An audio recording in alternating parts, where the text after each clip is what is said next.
Supreme court ने entertain किया, petition को इंटरटेन किया, सरकार को नोटिस जारी किया, बाकायदा उस पर फाइनल हियरिंग के लिए, सुनवाई के लिए तैयार है। और कह रहे हैं कि हाँ, सुप्रीम कोर्ट में जज साहब ये भी कह रहे हैं कि कोई बात नहीं, पत्रकार है ना तो झूठी खबर तो छप जाती है, झूठी खबर छपने से क्या हो गया, क्या वो झूठी खबर छापने के बाद आग लग गई क्या? अरे मनीष कश्यप के, मान लीजिए मान लेते हैं कि मनीष कश्यप का वीडियो अगर झूठा है, तो मनीष कश्यप की वीडियो के बाद कौन सी आग लग गई थी?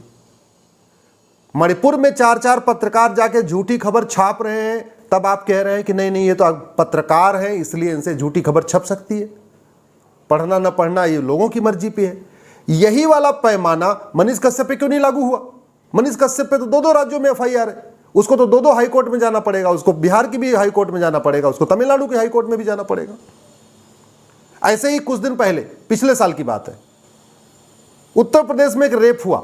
उस पूरे रेप के केस में दलित बनाम सवर्ण का एंगल दे दिया गया। केरल के पत्रकार भागे भागे चले आए। सोचिए, घटना हो रही है उत्तर प्रदेश के बुलंदशहर में और केरल के पत्रकार भाग के आ रहे हैं, बुलंदशहर पहुंच रहे हैं। उत्तर प्रदेश की सरकार ने पकड़ा, मामला कोर्ट में आया तो करें नहीं नहीं ये तो फ्रीडम ऑफ एक्सप्रेशन पे हमला हो गया, फ्रीडम ऑफ स्पीच पे हमला हो गया। समझ में नहीं आ रहा है। मणिपुर में झूठी खबर फैलाने वालों को फ्रीडम ऑफ एक्सप्रेशन है, फ्रीडम ऑफ स्पीच है। उत्तर प्रदेश में झूठी खबर फैलाने वालों को फ्रीडम ऑफ एक्सप्रेशन है, फ्रीडम ऑफ स्पीच है। केवल इस देश में एक मनीष कश्यप ही बेचारा बचा हुआ है, जिसको न बोलने की आज़ादी, न सोचने की आज़ादी, न वीडियो बनाने की आज़ादी। और यही घटना अभी देखिए शुरू हो गया है।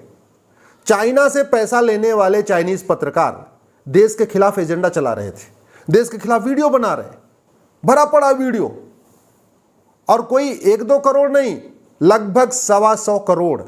इतना तो अभी जांच में आ चुका है, इतना तो जांच में आ चुका है कि न्यूज़ क्लिक ने इतना पैसा लिया है।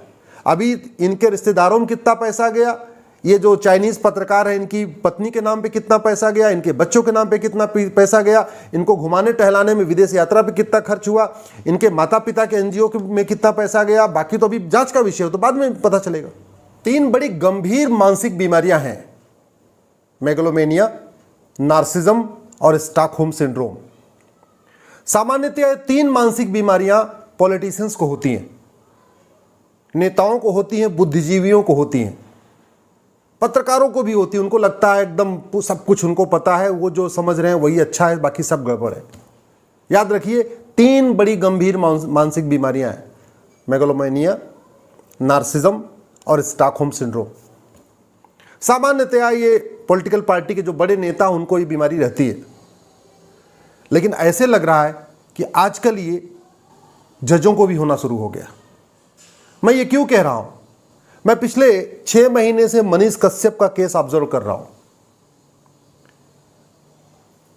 तमिलनाडु में कुछ घटनाएं होती हैं, उस घटना के बाद खबरें छपती हैं, उसको 2 बड़े हिंदी के अखबार जो नेशनल अखबार हैं वो छापते हैं। उसी खबर के आधार पर मनीष कश्यप स्टोरी करते हैं। उसी खबर के आधार पर बिहार की विधानसभा में भी कुछ विधायक आवाज उठाते हैं। उसी खबर के आधार पर बिहार के एक पॉलिटिकल पार्टी के प्रमुख पप्पू यादव भी खबर उठाते हैं कि हां तमिलनाडु में बिहारियों को मारा जा रहा है। याद रखिए, तमिलनाडु में बिहारियों को मारा जा रहा है, विधानसभा में यह बात कही गई, विधानसभा के बाहर पप्पू यादव ने भी बोला, 2 प्रमुख अखबारों ने इस बात को छापा और इसी बात पे मनीष कश्यप ने एक वीडियो बनाया। उस वीडियो के बाद तमिलनाडु में मनीष कश्यप के खिलाफ एफआईआर हो जाती है, बिहार में भी एफआईआर हो जाती है और तमिलनाडु की सरकार तो एनएसए लगा देती है, नेशनल सिक्योरिटी एक्ट लगा देती है। एक ही अपराध है वीडियो बनाने का। उसी वीडियो के आधार पर तमिलनाडु में भी एफआईआर, बिहार में भी एफआईआर, कई एफआईआर हो गए। जब कई एफआईआर हो गए तो मनीष कश्यप भागे सुप्रीम कोर्ट। क्यों? क्योंकि जहां 2 राज्यों में अलग अलग एफआईआर हो रही हो एक ही घटना के लिए या एक ही अपराध के लिए या एक ही गलती के लिए, तो आदमी सुप्रीम कोर्ट भागेगा कि भैया देखो हमारा अपराध एक ही है, जो हमारे ऊपर आरोप लगा वो एक ही है, बिहार में भी एफआईआर है, सुप्रीम कोर्ट और तमिलनाडु में भी है, तो आप सारी एफआईआर को मर्ज करके किसी एक जगह जांच कर दीजिए। सुप्रीम कोर्ट ने बोला नहीं, आप हाई कोर्ट जाओ। जबकि दूसरी तरफ मणिपुर में कुछ तथाकथित सेकुलर लिबरल पत्रकारों ने झूठी खबर फैलाई। मणिपुर की सरकार ने एफआईआर कर दिया और वो सीधे सुप्रीम कोर्ट आए। याद रखिए, एक ही राज्य में एफआईआर हुआ था, यहां मनीष कश्यप के खिलाफ 2 राज्यों में एफआईआर हुआ। मणिपुर में झूठी खबर फैलाने वालों के खिलाफ एक ही राज्य में एफआईआर हुआ, सरकार ने वहां के किया। सुप्रीम कोर्ट ने इंटरटेन किया, पिटीशन को इंटरटेन किया, सरकार को नोटिस जारी किया, बाकायदा उस पर फाइनल हियरिंग के लिए, सुनवाई के लिए तैयार है। और कह रहे हैं कि हां, सुप्रीम कोर्ट में जज साहब ये भी कह रहे हैं कि कोई बात नहीं, पत्रकार है ना तो झूठी खबर तो छप जाती है, झूठी खबर छपने से क्या हो गया, क्या वो झूठी खबर छापने के बाद आग लग गई क्या? अरे मनीष कश्यप के, मान लीजिए मान लेते हैं कि मनीष कश्यप का वीडियो अगर झूठा है, तो मनीष कश्यप के वीडियो के बाद कौन सी आग लग गई थी? मणिपुर में 4 पत्रकार जाके झूठी खबर छाप रहे हैं, तब आप कह रहे हैं कि नहीं नहीं ये तो पत्रकार है इसलिए इनसे झूठी खबर छप सकती है। पढ़ना ना पढ़ना ये लोगों की मर्जी पे है। यही वाला पैमाना मनीष कश्यप पे क्यों नहीं लागू हुआ? मनीष कश्यप पे तो 2 राज्यों में एफआईआर है, उसको तो 2 हाई कोर्ट में जाना पड़ेगा, उसको बिहार की भी हाई कोर्ट में जाना पड़ेगा, उसको तमिलनाडु की हाई कोर्ट में भी जाना पड़ेगा। ऐसे ही कुछ दिन पहले, पिछले साल की बात है, उत्तर प्रदेश में एक रेप हुआ। उस पूरे रेप के केस में दलित बनाम सवर्ण का एंगल दे दिया गया। केरल के पत्रकार भागे भागे चले आए। सोचिए, घटना हो रही है उत्तर प्रदेश के बुलंदशहर में और केरल के पत्रकार भाग के आ रहे हैं, बुलंदशहर पहुंच रहे हैं। उत्तर प्रदेश की सरकार ने पकड़ा, मामला कोर्ट में आया तो करें नहीं नहीं ये तो फ्रीडम ऑफ एक्सप्रेशन पे हमला हो गया, फ्रीडम ऑफ स्पीच पे हमला हो गया।